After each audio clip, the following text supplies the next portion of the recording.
Venezuela, Cuba e Moçambique acumulam dívidas de mais de 2 bilhões de reais em empréstimos concedidos no Brasil pelo BNDES.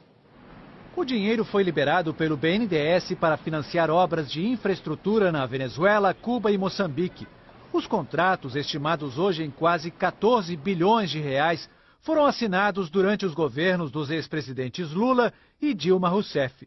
As parcelas das dívidas em atraso somam 2 bilhões e 300 milhões de reais, segundo reportagem do jornal O Estado de São Paulo, informação confirmada pelo banco ao Jornal Nacional.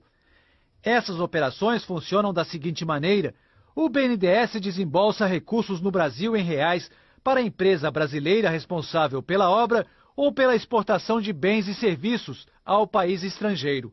Quem paga o financiamento com juros em dólares é o país que ganhou o empréstimo.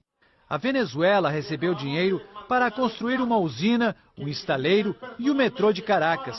Cuba modernizou o porto de Mariel e Moçambique investiu no aeroporto e numa hidrelétrica. As obras nesses países foram realizadas pelas construtoras Odebrecht e Andrade Gutierrez, que confessaram participar de esquemas de corrupção no Brasil na Operação Lava Jato. Moçambique começou a atrasar as parcelas em 2016 e já deve 456 milhões de reais em valores atualizados. Cuba, 232 milhões.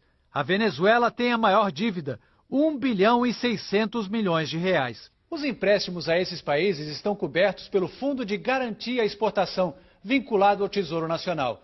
Mas como as perdas não estavam previstas no orçamento, o governo brasileiro teve que retirar no ano passado 1 bilhão e 300 milhões de reais do Fundo de Amparo ao Trabalhador para devolver ao BNDES. Este especialista afirma que as operações eram consideradas de risco elevado. É o resultado de você ter emprestado com uma motivação principalmente política para países que tinham risco de crédito muito alto. Nós, contribuintes, fomos lá e botamos esse dinheiro de volta, com os impostos que a gente paga para o governo federal.